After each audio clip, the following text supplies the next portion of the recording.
Today, we celebrate Pope St. John Paul II's feast day. During his time as Pope, he encouraged conversations with those of different faiths and traveled to over 100 countries to spread the word of God. Before being elected Pope, he also attended the Second Vatican Council, where he advocated for religious freedom and highlighted the dignity of the human person. Pope St. John Paul II is considered a great reformer of the Catholic Church and was canonized in April of 2014. And joining me now to discuss Pope St. John Paul II's life and legacy is Father Carter Griffin, Rector of the St. John Paul II Seminary. He is also author of the books Why Celibacy and Cross-Examined. Father Griffin, thank you so much for being with us. Great to see you. Let's talk a little more about Pope St. John Paul II. He's the first Polish Pope and the second longest serving pontiff in modern history. I'd love to get your reflections on this modern day saint on his feast day. You know, I think John Paul is a very modern saint in the sense that he understood what modern people are dealing with. He grew up in the horrors of the Second World War. He went through the Second Vatican Council and saw all of the potential fruit and the real fruit that came from it, but also a lot of the confusion that emerged from it, and understood the need that people have not only for authentic and true doctrine, but also a witness of a holiness of life, because ultimately that, I think, is what makes him so appealing to so many people. It wasn't that he was a pope, it's that he was a saintly pope.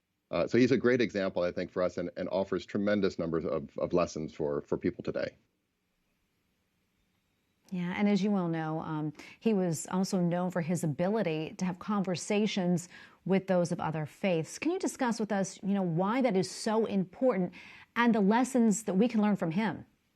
Yeah, I mean, I think a lot of it stems from something you just said a moment ago, which was his profound sense of the dignity of every human being. And that dignity includes the need for each one of us to seek the truth as we can, and the freedom and the protected freedom to do that, but also respecting the consciences of others. He himself was a committed disciple of Jesus Christ and was constantly evangelizing. So it wasn't a kind of syncretism or a sense of, relativism or anything like that. But this respect for the person, combined with the fact that as a priest, as a bishop, and especially as a pope, he really saw his role as not just serving those sort of in his immediate care, but really all of humanity. Just like a pastor, a Catholic, priest and a pastor at a parish is responsible not just for the Catholics in his parish, but really for all souls. I think the Pope took that model really and he felt himself responsible for all human beings. And I think they picked up on that love that he really had for every person that he encountered. And there are countless stories of that, in existence. But he also, by the end of his life, I think a lot of people considered him sort of a father figure to them, Catholic and non-Catholic alike. So I think his understanding of ecumenism was not one of kind of compromise on all sides until we find a kind of a happy middle ground, but it was rather vibrantly living what we actually believe, and in so doing, respecting more, not less, the conscience of those who disagree with us and have different points of view. People picked up on that. I think that's why he was so effective. Yeah, absolutely. And you mentioned father figure. He also served as an example of how to forgive others. He did that a lot. And praying for the man who attempted to assassinate him, even meeting him with him in prison. Let's talk a little bit more about that. Yeah, in fact, there's a great story that even before that happened some years later when he went to visit the gunman, but he actually, all the witnesses, when he was shot, the very minute he was shot, he fell in a pool of his own blood, in the Pope mobile there. And the first words he said were, "I forgive him." It had become so instinctive that, his attitude of forgiveness and his attitude of love, that need to give forgiveness. And also in his life, he showed the need to ask for forgiveness. I'm sure in his personal life, forgiveness of others, forgiveness of the Lord. He was a great advocate of the sacrament of confession, but also forgiveness on behalf of the church. And as part of the Jubilee celebrations, asking forgiveness from those that people in the church had hurt over the centuries, and kind of making that a very public thing, and this need to kind of purify, in a sense, our memories, and also to remember where Catholics have in fact been wrong.